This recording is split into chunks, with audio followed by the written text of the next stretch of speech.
लेकिन परंपराएं ही बाद में रीति रिवाज बन जाते हैं और रीति रिवाज हमारे जीवन का एक मुख्य अंग हो जाता है। जिस ढंग से हम जीवन जीते हैं उसमें जब कभी भी वो चीज़ छूटती है या उससे वंचित होते हैं तो जीवन में सूनापन नजर आता है। कि जिस प्रकार से हम नाम लेके जो नाम की साधना नहीं करते, अभ्यास नहीं करते, सिमरण नहीं करते, ध्यान नहीं करते, नेक काम नहीं करते, गुरु की आज्ञा का पालन नहीं करते, कर सकते हैं। उस बात ने साबित करके दिखा दिया हम कर सकते हैं, लेकिन नहीं करते। ना करने का कारण क्या हुआ कि हम प्रयास नहीं करते, उस चीज का कोशिश नहीं करते। अगर इंसान सच्ची लगन के साथ कोशिश करे तो हर चीज हो सकती है। लेकिन बात में दूसरी तरफ नहीं ले जाना चाहता कि वो आदत बना ली हमने, आदत बन गई, लेकिन फिर आपको आदत क्या पड़ी कि रोजाना लाइव सत्संग देखने की आपको आदत हो गई। अब एक दिन या 2 दिन में कहीं बाहर चला जाता हूं और आपको यूट्यूब पे या फेसबुक पे या संतवाणी चैनल पे लाइव सत्संग नहीं मिलता तो बहुत फोन आते हैं, कहते हैं कि आज लाइव क्यों नहीं आया, आज सत्संग क्यों नहीं आया।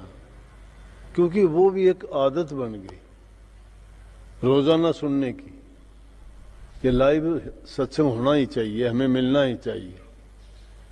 तो वो भी एक आदत थी, वो एक रिवाज में तब्दील हो गई। इसी प्रकार से त्योहार भी एक रिवाज बन के रह गए। पुराने जमाने में सर्दी का मौसम ज्यादा होता था, इस वक्त में सर्दी अपने पूरे यौवन पर होती थी, तो गरीब आदमी को देख के, बूढ़े बुजुर्ग को देख के ये गर्म वस्त्र देने का रिवाज चला।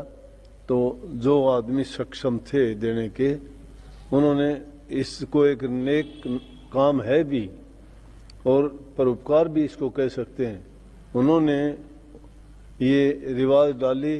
तो सबको ये हो गया कि संक्रांति के दिन हमें वस्त्र वितरण करना चाहिए। ज़्यादा सर्दी होती थी तो अलाव जलाते थे।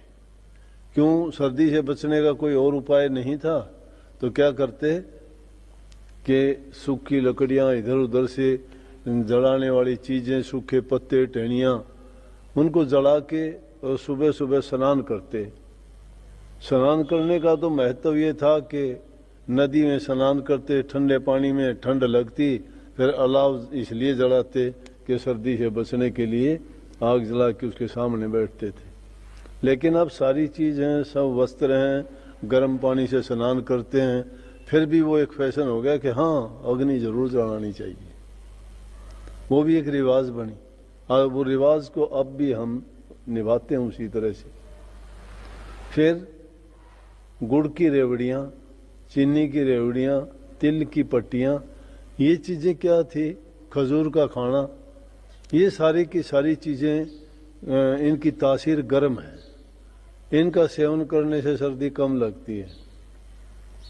तो इन त्योहारों पे, दोनों पे, रेवड़ी, मूंगफली, खजूर, ये चीज़ें, इनका खाना बांटना ये शुरू हो गया। तो ये भी एक रिवाज बन के रह गया। तो अब उस रिवाज को हमने इतना अच्छी तरह से मनाना शुरू कर दिया कि सब चीज़ें होते हुए भी हम उनको उसी तरह से अपनी पुरानी परंपराओं को जीवित रखे हुए हैं। लेकिन उनका, मैंने ये महत्व बताया कि उनका प्रचलन का कारण ये था, लेकिन उसको हम उसी तरह से निभाते आए। धीरे धीरे करके बुराइयां भी इसी तरह से हमारे जीवन